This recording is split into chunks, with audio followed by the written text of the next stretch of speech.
What's up everybody, Straw Hats Are Cool here, and we are back again with another video.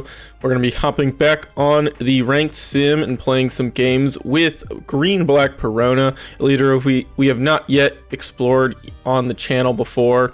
We're going to be starting our OP07 testing as well, so this is going to be the first video I've done specifically focused on games in the OP07 format. So excited to kick that off, to be doing more OP07 gameplay throughout the week. Before we get into today's video, as always, I do just want to thank everyone who's been supporting me in the channel.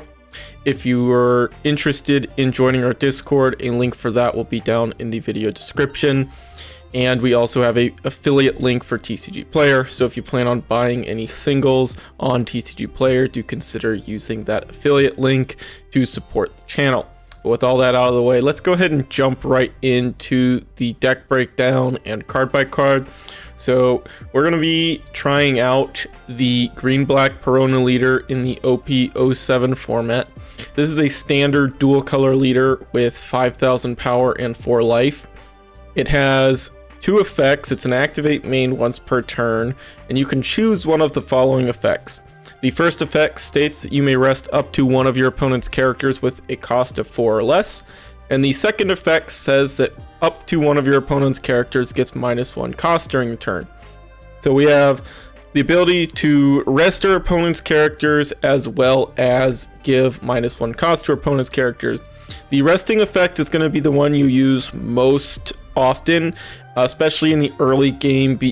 Being able to rest their early plays to attack into them can allow you to starve out your opponent since you won't be attacking into their life. It's also a very good tool in endgame for getting around blockers. Most blockers are 4 cost or lower. There are some more pesky options like Sabo, which is very relevant in the current metagame. But for a lot of those blockers, you will be able to tap them down with the leader effect on your Perona. Now, green does have a lot of removal options that are reliant on your opponent's characters being rested. So being able to rest your opponent's characters with this effect also allows you to enable some of those green removal options, which is quite nice. So that's the leader, that's what she does. Now let's get into the card by card breakdown for the deck. First up, we are running 2 copies of Hiyori. This is one of the new cards that was introduced in EB01. We did talk about this card on the channel already during our Red-Green Odin deck breakdown. But this is a 4 cost, 0 power character with 1k counter. And an effect that states activate main, you may place this card into your trash. And then if you do that, you may play up to 1 5 cost or less land of Wano type character other than Hiyori from your hand into play, and then you get to draw 1 card. So you play it and you have to trash it, and you can play something else out, but it replaces itself, so it's kind of like you were just playing another character as well as filtering out a card. This is one of the key cards for our Gecko Moria loop that we're trying to do. So we are running the Wano variant of the Perona deck. There are a couple different variants that I've seen do okay in the OP07 format, but I think the most successful variants of Perona were running the Wano package, and that's the build we're going to be looking at today. So Hiyori, first card in the deck. We'll talk more about the combo a little later in the video. So next up we've got Izo. This is a 2k counter. Most of us are probably familiar with it. 3 cost, 3,000 power. On play, rest up to one of your opponent's cost 4 or less. So on play effect, very similar to one of the effects on our leader itself, just allowing us to tap down a character. Again, can be pretty nice for enabling us to go for game in scenarios where we wouldn't otherwise be able to. So definitely just one of the best 2k counters and green. And since we are running the Wano package, this is also a searchable option through cards like Momonosuke, which is the next card we're going to talk about. 1 cost, 0 power, 1,000 counter. Activate main, you pay 1, you rest the character, you search the top 5 for a Wano type card, and you bottom deck the remaining cards. So just kind of a very standard green searcher, most green searchers are tap searchers, so you can activate them every turn. So a lot of times these tap searchers as well function as a blocker, since your opponent is often going to want to attack into them so that you don't get the additional searches on the following turn. But if they choose not to, you just get to keep using this effect every single turn, which is pretty nice. Next up, we've got Ryuma. This is a 4-cost 6,000 power character. It was introduced in OP06. No counter on this one, as we do have a vanilla stat line. And it's got an on-play and on-KO effect that states KO up to one of your opponent's rested characters with a cost of 4 or less. So this synergizes very well with our leader ability. We can rest a 4-cost or less. This can KO a 4-cost or less as long as it's rested. So yeah, this just works very, very nicely for the deck. And this is also the primary target we're going to be playing off of the Hiyori. Now, the reason that we're playing the Hiyori, because you might just say, why aren't you just grabbing back the Ryuma off of your Gecko Moria? Well, the reason for that is that sometimes, you know, the characters are not yet rested, and this only KOs rested characters. So we're able to play out the Hiyori with the help of maybe a reduction card like Suru. If we pull that out of the trash, we can then rest Ace, for example, 6-cost character, and then activate the Hiyori to play the Ryuma from hand, KOing it that way. So also allows us just to kind of filter through our deck with the Hiyori, but that's kind of the main combo here. Is you got the Hiyori so you can get it back with the Gecko Moria, and that way you can still play Ryuma from your hand even if it's not in the trash as well, which is also pretty nice. One thing to keep in mind here is you might not think about it because Ryuma was not a character in the Land of Wano arc if you are a fan of the series. However, he does have the Land of Wano typing.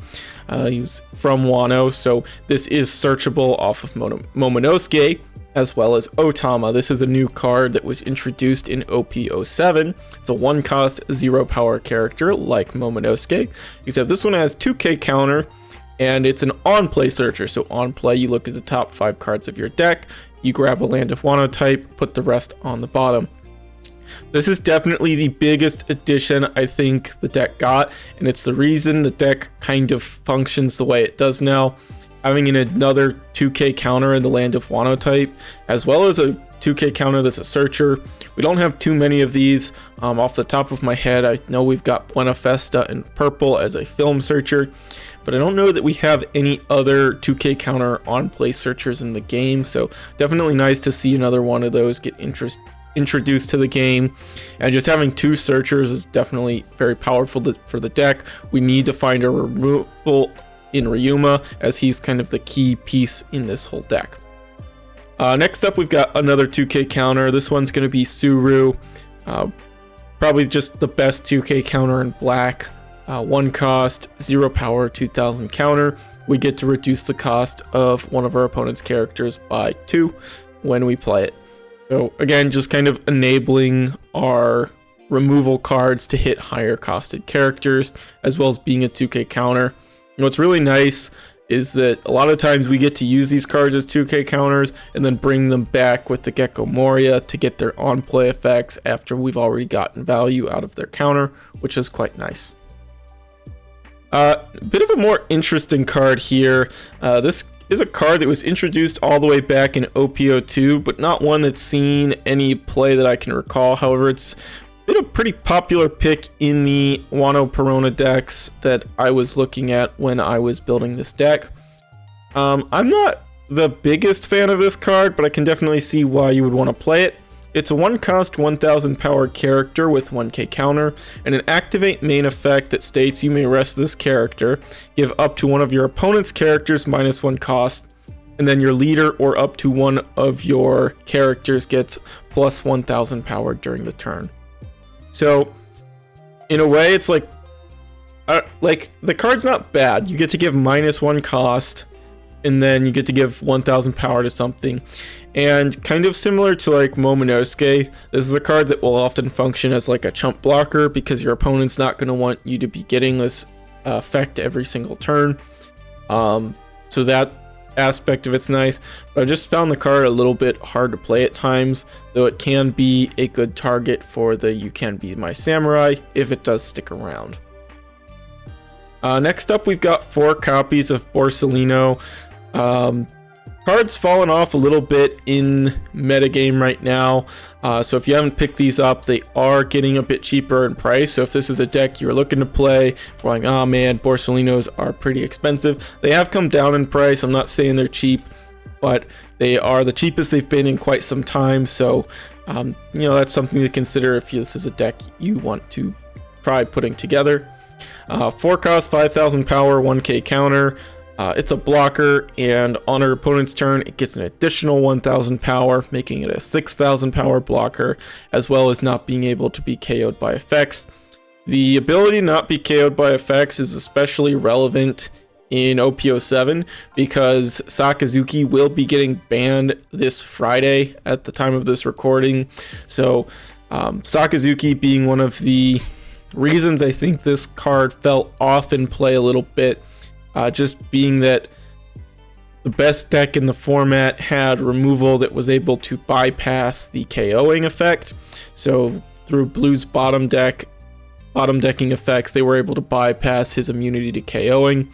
So that was a little bit annoying. So it made Borsalino start to drop off in play. But with him leaving the format and black being the main form of removal again, I think this card has a lot more potential to come back into the format. Next up, we've got Isho. This is an 8 cost, 9,000 power character, introduced back in OP03. One of my favorite cards in black. Has 2 effects. The first one is a Dawn times 1 effect that says on your turn, all of your opponent's characters get -3 cost. If this hits the field and sticks around for a turn, it can be pretty devastating, as now your leader effect is essentially able to rest a 7 cost, and your Ryuma is able to hit a 7 cost as well all on its own, which is pretty powerful. And with the help of other cost reduction effects, you can get up to 9 or even 10 cost characters pretty easily. The secondary effect is on play. If your opponent has 6 or more cards in your hand, you get to randomly pick 2 cards from their hand and they trash them, which is also pretty nice. We are mainly playing this card as a tool to help us in the Black-Yellow Luffy matchup. Black-Yellow Luffy, one of, if not the best decks in the OP07 format, so having a good counterplay to that deck is going to be important, I think, and oftentimes they amass a pretty large hand size, so just being able to stick this on the board can be pretty helpful. In addition to that, they often don't have... There are some builds of Black-Yellow Luffy that will be able to remove the Isho, but oftentimes they won't have the removal for it. And again, that Dawn times 1 effect allows you to rest all their 5 cost characters. Even their Sabos aren't safe if you just put 1 Dawn on this. Even those 5 cost characters can easily be rested with your leader effect. Speaking of Sabo, we're running 4 copies of it as well. 5 cost, 6,000 power, 1k counter. It's a blocker, and on play, you get to draw 2, trash 2, and then all your characters in play gain immunity to KO effects until the start of your next turn. Like we talked about with Borsalino, I think this effect is especially relevant in OP07, as with Sakazuki gone, blue removal is a lot less prevalent. So this is going to make all your characters safe in those black mirror matches, which is really, really nice. Next up, we are running one last 2k, so we're running 14 2ks total in this deck, and we are running 2 copies of the One-Legged Soldier. This is a 2 cost, 0 power character with 2,000 counter, and an effect that states activate main, you may trash this character. Give up to one of your opponent's characters -3 cost. Now, I really like this card in the games that I played, because one of the cool things you can do with this card is on 10, you can play this card from hand if you have it, trash it, give -3 cost, and then you can play Gecko Moria to bring it back, trash it, give -3 cost again. So you're getting to give -6 cost. Yes, it's a 10 Dawn play, but it actually did come up in one of the games, and it was pretty helpful in allowing me to remove a 10 cost character. So just the ability that he puts himself in the trash is really, really nice. With cards like Helmeppo, which is another option you could put in this spot, you know, you get to play it down, but then if your opponent just ignores it or leave it there and you don't have a full board, you've not got any way to put it back in your trash to reuse again with your Gecko Moria. So I really like the one-legged toy soldier. Also being a 2k counter is pretty nice. Only real downside is that he's not going to stick around to potentially be an attacker later in the game. So there is that, but I really like this card. So I don't think I'd switch it to Helmeppo personally, but it's definitely something you could play around with. Next up, we of course have the card that is a 4 of in just about every deck that includes the color black. It is Gecko Moria, the 8 cost, 9,000 power character that essentially allows you to get 14 down in value by bringing back a 4 cost or lower character from your trash and a 2 cost or lower character from your trash, playing them both with the caveat that one of them has to be played rested. So like we already mentioned, kind of one of the key combos is bringing back the Hiyori so that you can play Ryumas from your hand, but you can of course also just, for example, grab something like a Suru, reduce one of your opponent's already rested characters, and then KO it with the Ryuma. Also a very powerful line of play. There are also going to be turns where you're just playing more of a defensive value Gecko Moria. You can bring back a Borsalino, maybe an Otama to get a search off. Also just really good lines of play. Just a very flexible card with lots of options available. Next up, we've got a new card from OP07. This is the one of the new secret rares. It is the 8 cost Sabo, 9,000 power, no counter. On play, you may trash 1 card from your hand and KO up to one of your opponent's 5 cost or less characters and up to one of your opponent's 3 cost or less characters. So this card is essentially just the OP02 Sakazuki on steroids. It is an 8 cost 9,000 power character as opposed to Sakazuki's 6 cost 7,000 power, but you get to KO a 5 as well as a 3 cost character. And this card I think is incredibly important for the deck. I've seen builds that aren't running it, but I think this card is just too good not to run. With the help of cards like Ice Age on its own, this card can get rid of an 8 cost and a 5 cost, or it can get rid of a 10 cost and a 3 cost. With the help of your leader effects cost reduction, you could do a 10 cost and a 4 cost. You could do a 9 cost and a 5 cost. Like, the options of removal for this card are just absolutely insane, and it gets even better if your Isho is able to stick on the board. I love this card. We got to show just how good this card was in a couple of the games we played as well. So I think I was initially running it at 2. I bumped it up to 3, and honestly I'd even consider bumping it up to 4. This card just felt absolutely phenomenal.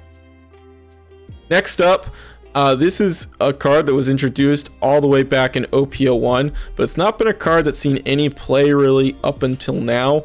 But this is one of the key cards in the Wano Perona build. It says, "You can be my samurai." It's a 1 cost event that says main. You may rest 2 of your characters and draw 2 cards. Now, the cost of resting 2 characters for most decks it's pretty costly, because a lot of the times your characters are how you're attacking your opponent and able to close out the game. However, due to cards like Gecko Moria and Hiyori and Otama, these cards that are just like, they already got their value or they're gonna get your value, you can play "You Can Be My Samurai" to rest those cards and draw 2 cards off of it. So that's another reason we're running the Hiyori that we haven't yet talked about yet. Is, for example, you can play out Gecko Moria, grabbing a Hiyori, playing it active, and then the Otama rested. You could do it the other way around as well. Now, because you're going to trash the Hiyori to use its effect, before you actually activate its effect, you can use "You Can Be My Samurai" to rest the Hiyori and the Gecko Moria, draw 2 cards, then use the Hiyori effect, trash it, play the Ryuma, draw another card. So the amount of card draw that this deck has at its disposal is pretty insane. And yes, you are resting your Gecko Moria, but you know, here's the thing, 9 times out of 10 your opponent is not going to be attacking into this, and 9 times out of 10 if your opponent is attacking into this, it's probably to your benefit. So it's not really a downside there. So essentially getting to do this for no downside at all, because you rested the Hiyori, then you played something from your hand active by trashing the Hiyori. Absolutely insane. Similar line of play you can do with the Toy Soldier as well. You can play this out. Maybe you're on 6 Dawn. You could actually play out the Soldier and the Hiyori, rest them both with the Samurai, and then you can trash them both, draw 2 cards. You got all your effects off. Everything's well and good. Then the last card of the deck is 3 copies of Ice Age. Just a nice cost reduction card in order to enable more of our removal effects. Being a cost 5 reducer easily allows our Ryuma to hit a 9 cost. Even if it's active, you can play Ice Age. Now it's a 4 cost on it. If you play Ice Age on a 9 cost, it's down to 4. You rest it with your leader. You play Ryuma. It's gone. So Ice Age, just a very nice tool to help enable some of our removal options. So that is the deck. Before we get into the gameplay though, I do quickly want to talk about some other options you have for the deck. First up, we've got the Mountain God, the 5 cost, 7,000 power vanilla type character with the Land of Wano typing. I've seen quite a few builds that were running some number of copies of this card, and it might seem a bit strange since it's just a vanilla character. Why is this a card you would consider making room for in this deck? And I think it's primarily to help with the red-purple law matchup. Being a natural 7,000 power character means that your opponent isn't going to be able to remove this card with a Gordon all on its own. They're going to need some form of additional power reduction as well to bring this within range of their leader effects. So just a little bit more sticky character in that matchup in particular. You've still, of course, got the big top-end boss monster, Doflamingo. This is a card that was very popular in Perona builds in OP07 format, but I think with the addition of cards like Sabo, you can now cut back on your copies of Don Quixote Doflamingo, as you're going to be playing the deck a little bit differently. It's still a very powerful card, allowing you to lock up 3 of your opponent's characters and or leaders for another turn. Just being able to stall out the game as well as developing a 10,000 power body is pretty good. But in this Wano type build, I just don't think there's room for it. One card that I really did want to try and make room for in this deck was the Roronoa Zoro Secret Rare from OP06. This is a 9 cost, 9,000 power character, so another boss monster for the deck. It's got 2 effects. When attacking once per turn, you can pay 1, set the character as active, and then the second effect is activate main once per turn. You can pay 2 Dawn, set this character as active. So essentially, if this card sticks around for a turn, you're able to get 3 attacks with it. So you untap with it, you swing, you untap it with the when attacking effect, you swing again, and then you untap it again with the activate main effect so that you can swing a 3rd time. So very thematic card. You know, the 3 sword style, being able to get 3 attacks off is pretty cool. So when this character is able to stick around for a turn, it is devastating. And I think this is another card that could be pretty good in the black-yellow Luffy matchup, especially given your ability to already rest most of their blockers pretty easily. Having a big body that can swing 3 times is probably going to be good enough to close out the game most of the time, even with them being a natural 9,000 power leader through the effects of the little brothers. So I think it's something worth considering. I didn't try it out yet, but I do think it's worth considering. We've got the 4 cost Kuzan as well. I think this is another card that I would want to try and make room for in the deck for another build, so may play around with this deck a little bit more. 4 cost, 5,000 power, on play draw, and then when attacking you get to give -4 cost to something. So if unanswered, another great way to reduce the cost of your opponent's characters, as well as applying pressure to them with the 5k attack is quite nice. I just don't think there's room for it in the deck right now. Like I said, I could probably play around with the list, tweak things a little bit to make room for a copy or two, but given that it's not searchable, I just didn't want to mess around with putting this one in the deck. But I do think, again, it's something worth considering. You've also got Inupe. This is a card that was played pretty regularly in the OP06 builds. It's a 2-cost, 3000 power character, 1k counter, on play and on KO. If your leader is the Thriller Barks typing, which we are, you get to draw 2, then trash 2. So it's not search, but it's filter. So we're able to dig deeper into the deck, looking for the cards we need in that given moment. I think running maybe even just one copy of this card could be helpful in allowing us to cycle through our deck and find the cards we're looking for. But I decided that we're already running Sabo, it's probably good enough. So that's the reason we're not running the Inupe anymore. You also got the Brook from OP06. This is one that I saw in a couple of the lists I was looking at when looking for a deck to build for Perona. And again, I think this is another pretty good card for the Black Yellow Luffy matchup, or really any matchup that's running the 5-cost Sabo. It's got an on-play effect that states we can put one of our opponent's 4-cost or less characters into the trash. So because this is not a KO effect, putting it into the trash does bypass on KO effects as well as KO immunity. So with the -1 cost reduction we have in our leader ability, we're able to reduce a 5 cost down to 4, which means that on its own, Brook is able to remove it now. So a pretty good way to deal with a Sabo. However, it's just a very poor stat line and doesn't have counter either. So that's kind of what stopped me from playing this in my build of the deck. But again, it's worth considering. You've also got the option to put 3 cards from your opponent's trash into the bottom of their deck. Could be relevant in the Rob Lucci matchup, as putting 3 cards back could prevent your opponent's Tempest Kicked from getting the -3 cost reduction effect. Last top end option you have for the deck, in my opinion, is the Stussy from OP07. This is a 9-cost, 9000 power character. On play, you may place one of your characters into the trash and then KO up to one of your opponent's characters. So long as you have some little chump on the board, Stussy can remove anything in the game so long as they aren't immune to KO effects. In the earlier builds for Perona, this card was run pretty often, but I think this card is just kind of hides in the shadow of the 8-cost Sabo. I think most of the time that card does everything that Stussy would do and more, since you're able to KO 2 characters.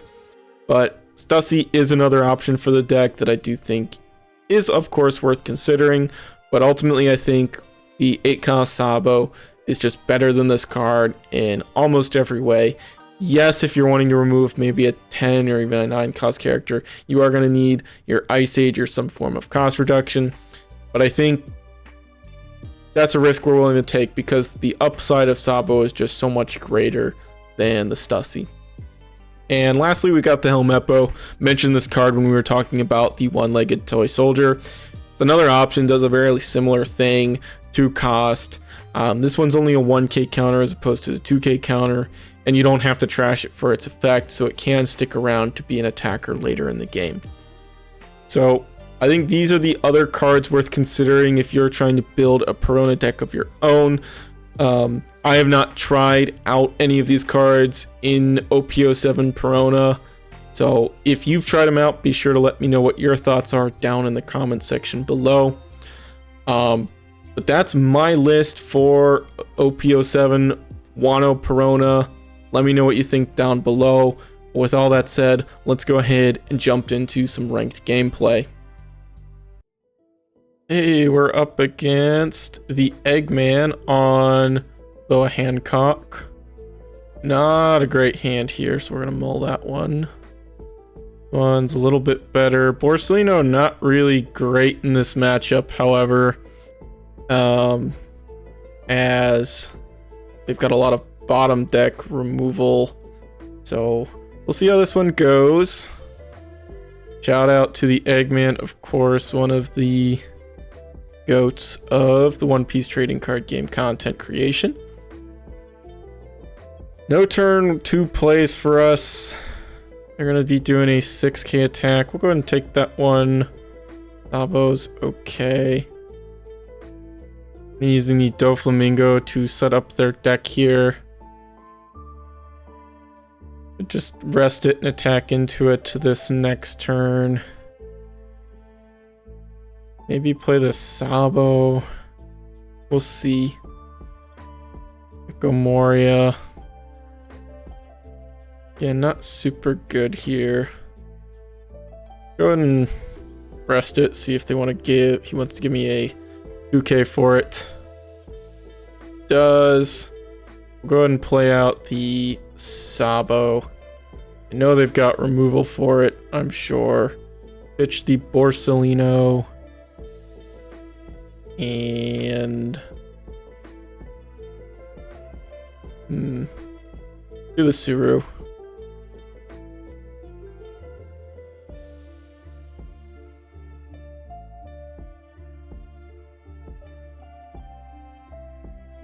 And bring back the Borsalino with the Gecko Moria if we need to. Be doing a 7k attack here. We will take that one as well. Grabbing the Momonosuke. Get the Jinbei into the Gecko Moria to grab back the Crocodile.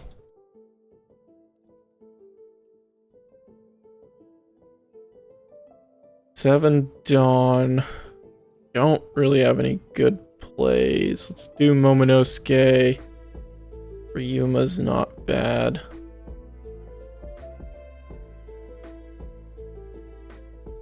Let's do a rest on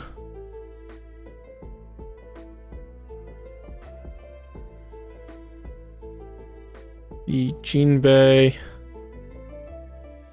Go ahead and KO the Jinbei, I think.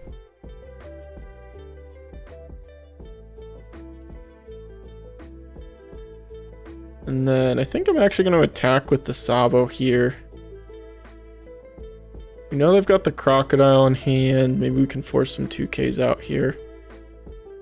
I just fear them playing like a Gravity Blade next turn and answering the Sabo anyways, so I don't see much of a reason in leaving it active here.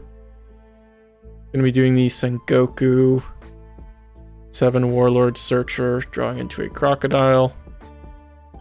And yeah, that's kind of what I figured. They get to draw a card. Hack into our Momonosuke.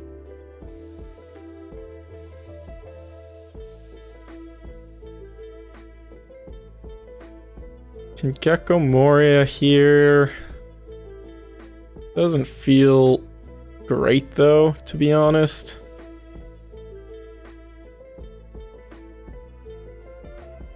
Not removing anything would do that, but I don't feel like I have a better play here. We could draw some cards.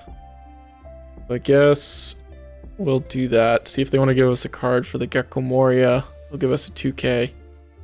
We're gonna play out the Gecko. Well, just feels bad. Feels pretty bad. But I think we're gonna do it. Try and establish some board. Grab, I don't know, these two. Then I'm just gonna rest them both to draw some more cards. Another Sabo.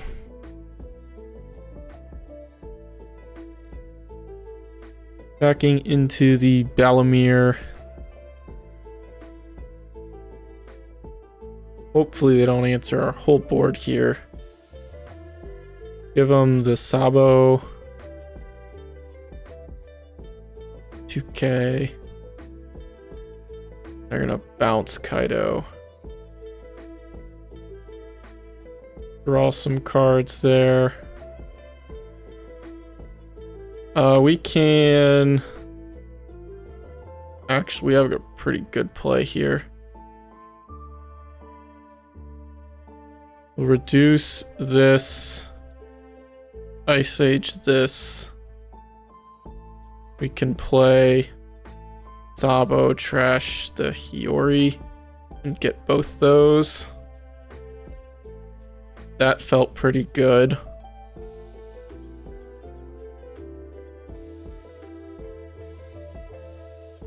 That felt pretty good. Go ahead and take the free block here.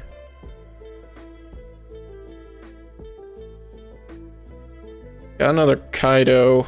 Bouncer Sabo. I don't have an answer for that. Gonna be a Jinbei into Gecko. So deck also has a lot of card draw. Gonna be Red Rock.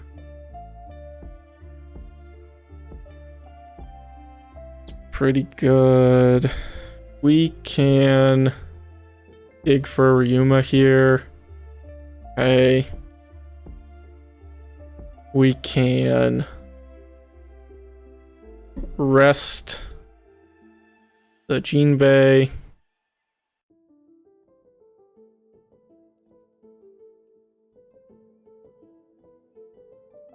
Grab back 2 things here with the Gecko.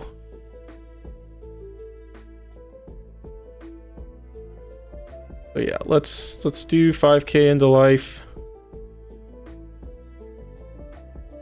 We can do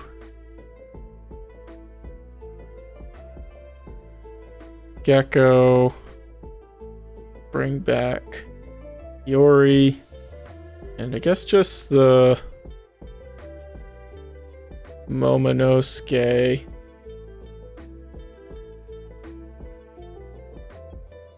Trash Hiyori, play Ryuma, KO. Another Sabo.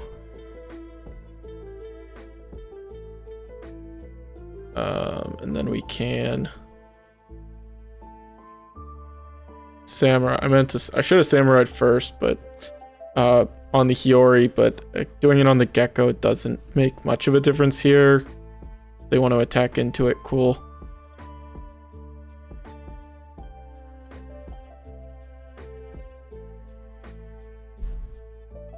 Gonna be doing a 5k attack there. Let's take the free block. Might just be bottom decking it anyways. Another 5k. Even Bellamere.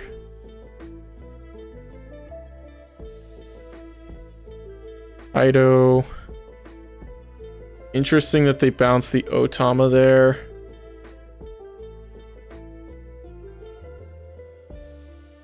I don't have an answer for the Kaido right now.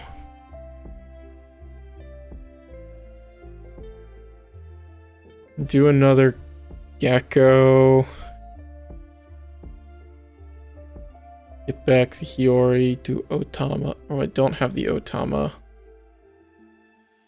in trash. A bit unfortunate. Yeah, let's do Gecko. Grab back. Just want to do this active. And Hiyori. Do Hiyori. And search. Samurai. A little unfortunate that all our geckos have to go away there. You actually attack into Sengoku, make them actually attack into this with something, and then just draw some more cards. So both of us drawing a ton of cards here. I need got the pudding card I need to be more careful about when playing against blue for sure. Let's just free block that. Sure. Alright, we don't have the Sabo anymore. But we can still get rid of the Kaido here thanks to our leader effect. So we can do reduce cost, Ice Age, Gecko, right? That's still in the trash, right? Yeah. We can do, I guess we'll do this active.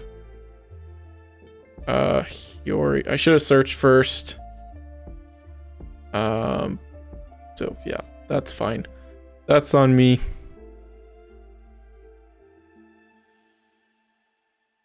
Then we can do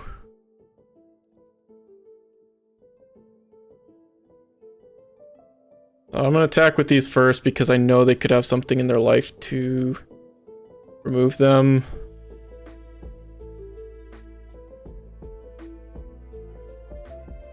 Bunch of 6k attacks. Couple cards out of their hand. They've used 2 red rocks. Got the gravity blade. Doing a 5k attack. Take. Just going for game. Don't know. I'm gonna counter it. And yeah, they scoop it up. So we were able to get there in the end. GG's. Of course, shout outs again to the Eggman, able to get it there in that one. Yeah, Boa Hancock, definitely a pretty obnoxious deck, lots of removal as well, and kind of similar to Perona, lots of card draw, but blue just does not quite have the same removal capabilities that black has. And I think the ability to rest things and just be able to kind of try and starve your opponent out is pretty good. Not a super good strategy in this particular matchup, but we were able to get it there. So again, GG's to the Eggman, shout out to the Eggman. I think that's going to wrap things up for this video. So like I said, we're kind of trying to do the new format here. So got some gameplay with the deck profile, and then tomorrow we'll have some additional gameplay in a separate video. So I hope you all look forward to that. But again, thank you so much for watching. With all that said, I will catch you all in the next video. Peace.